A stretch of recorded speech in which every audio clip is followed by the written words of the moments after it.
আসলে দাবারুদের মেনলি দরকার হলো টুর্নামেন্ট। আমরা যে যত গরিব বাড়িতে প্র্যাকটিস করি, যদি তারা টুর্নামেন্ট না পায়, তারা কি মানের খেলতেছে তারা কিন্তু বুঝতে পারে না। আর সেই জন্য আমরা এই যে আকমল ভাই সহ আমরা আরবিটার ট্রেনিং নিয়ে এখন আমরা নিজেরাই দাবা খেলা পরিচালনা করতে পারতেছি। আর এর জন্যই এখানে সহজেই আমরা টুর্নামেন্ট দিতে পারি।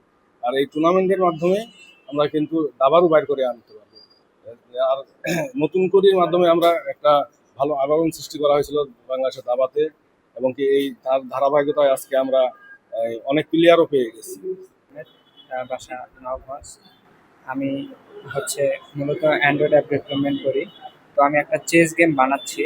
তো সেই চেস গেম আমার ছোট থেকে ভালো লাগে। তো সেই ক্ষেত্রে আমি এখানে খেলতে আসছি, দেখতেছি অনেক ভালো। And আমি চেস গেমও খুব শীঘ্রই বাংলাদেশে লঞ্চ করবো এবং বড় আকারে নিয়ে যাব। আমার বাড়ি পঞ্চগড় জেলার দেবীগঞ্জ উপজেলায়। তো আমি পঞ্চগড় সরকারি বালিকা উচ্চ বিদ্যালয়ে পড়ি। আমার জীবনের লক্ষ্য আমি দাবা খেলে অনেক ভালো করি, মানে গ্র্যান্ড মাস্টার হওয়ার চিন্তা ভাবনা আছে। তো আমি যাকে অনুসরণ করি তিনি হচ্ছেন মুকেশ, গ্র্যান্ড মাস্টার। তো ওনার দেখে আমি অনুপ্রাণিত হই। আর দাবা খেলা আমার ভালো লাগে কারণ এটি আমাদের পড়ালেখায় সাহায্য করে। তারপর হচ্ছে আমাদের মেধা শক্তি, মানে স্মৃতিশক্তি বাড়িয়ে দেয়। আরো অনেক কারণ আছে। এটি আমাদের ভদ্রতা শেখায়, তারপর বন্ধুত্বপূর্ণ কিভাবে আচরণ করতে লাগে সেটা শেখায়। এইসব কারণে আমার দাবা অনেক ভালো লাগে এবং এই জন্যই দাবা খেলা এগিয়ে যেতে চাই। আমরা সবাই উপভোগ করছি খেলাটি অত্যন্ত ভালোভাবে পরিচালিত হচ্ছে এবং খেলাটি পর্যন্ত 2টি রাউন্ড হলো, খেলে বেশ মজাই পাচ্ছি। এর আগে বিভিন্ন জায়গায় খেলা অংশগ্রহণ করছিলাম, স্কুল পর্যায়ে এবং দিনাজপুর পুলিশ লাইনে আমাদের খেলা হয়েছিল, সেখানে অংশগ্রহণ করেছিলাম। এছাড়াও বিভিন্ন আনঅফিসিয়াল জায়গায় আমরা খেলেছিলাম। আসলে আসলে শখের খেলা বলা যায় যে অত্যন্ত ভালো লাগার একটা খেলা। আমি ছোটবেলা থেকে দাবা খেলি। তবে এখানে আসে যেটা দেখলাম, যেভাবে প্রচারিং চলতেছে, আমার মনে হয় যে দাবা খেলা শীঘ্রই বাংলাদেশে অগ্রগতি লাভ করবে।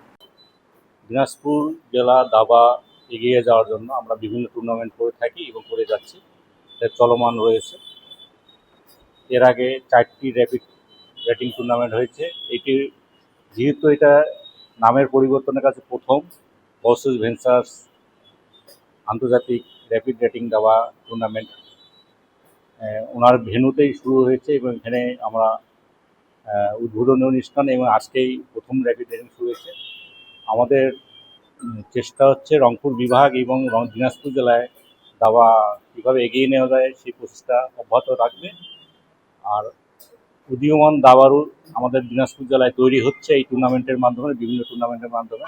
আশা করি আমাদের বিভাগকে দাবার প্রসার আরও এগিয়ে নিয়ে যাব।